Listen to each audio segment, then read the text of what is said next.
Hi, I'm John. This is my show, An American Scheme, where I'm proving that Diana Ross is Michael Jackson's actual mother.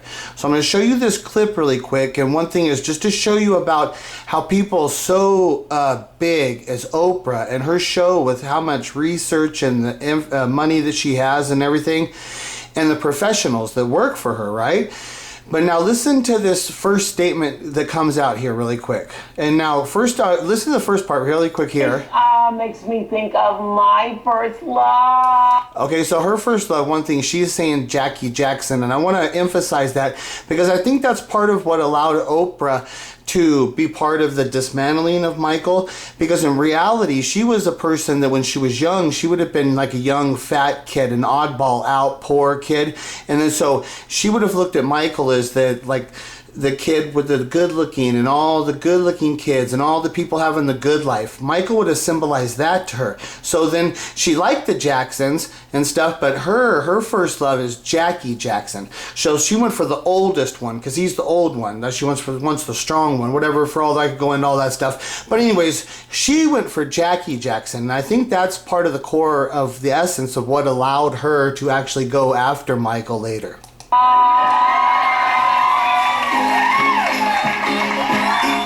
The year was 1967. Okay, so that's what I just need to play right there.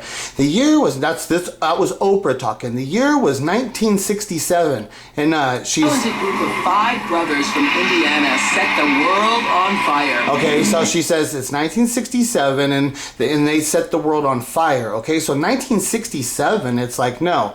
So here's the, this is the actual Jacksons. That's the first audition right there. So see up there?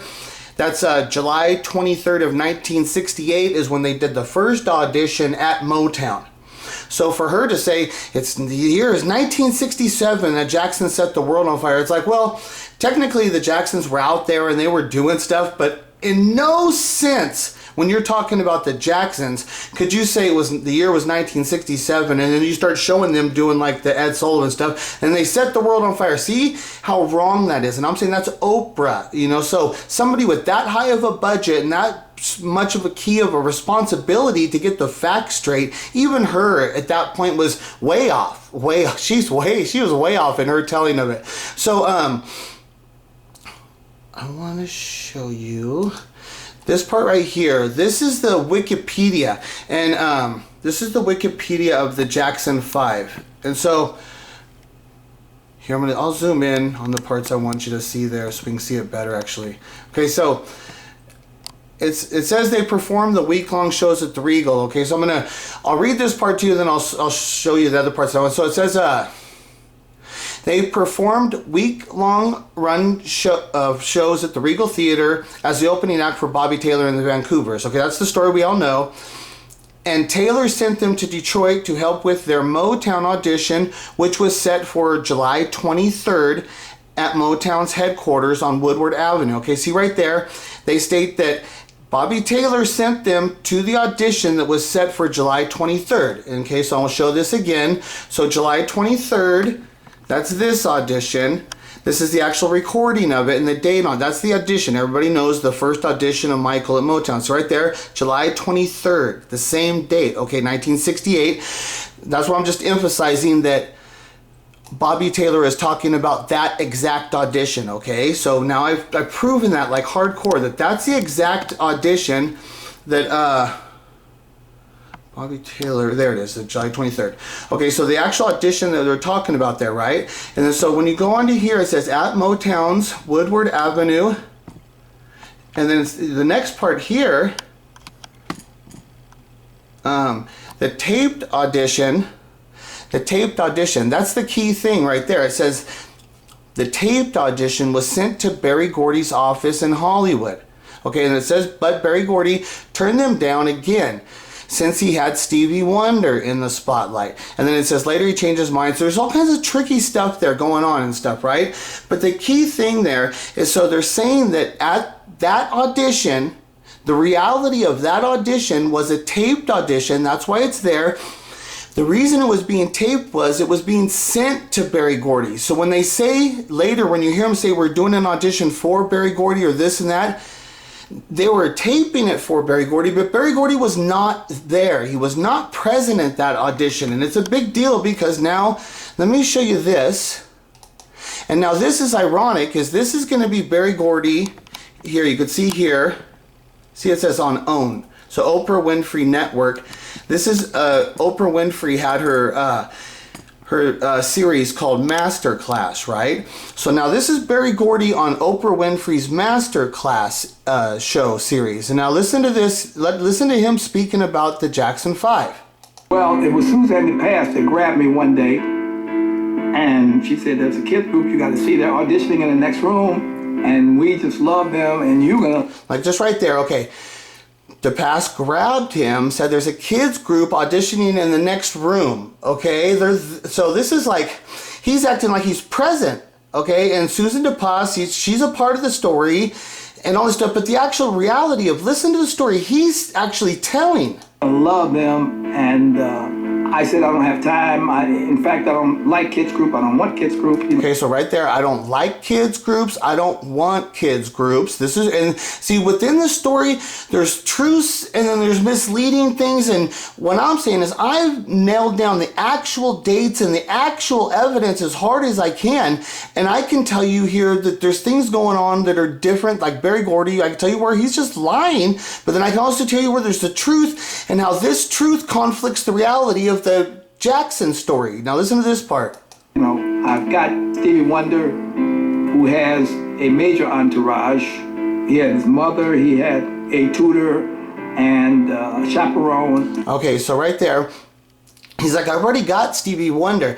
And because of Stevie Wonder being a child, and when you're under 18, that's the thing. When you're under 18, a child has to deal with a bunch of different rules than what an adult has to deal with. And so Stevie Wonder, like he says, I got to deal with his mother. And I think that's a key one right there, how he says, I've got his mother, okay? And then he's got a tutor and a chaperone. You know, so these are like, there's just a lot of things there that he's got to deal with Stevie Wonder being a kid. A lot of people travel with him. So and I traveling said, no, with the him. last thing I want is a kid.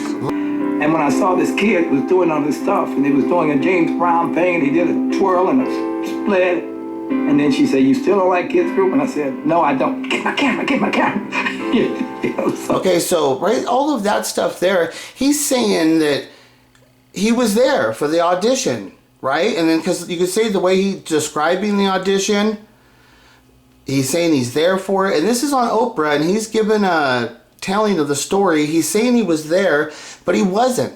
And there's a lot of things here, though, but he's talking about the Stevie Wonder. So, like, when he talks about the kid group. So, when Michael Jackson does come in and stuff, let's say when he does meet Michael Jackson, if he's just, they don't know him, all the whatever history and stuff, right? So, Michael Jackson would have been the obvious talent.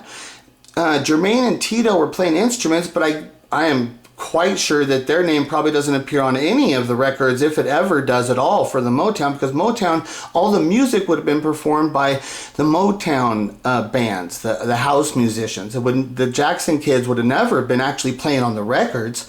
So right there, Berry doesn't care that they're playing instruments. That means nothing to him.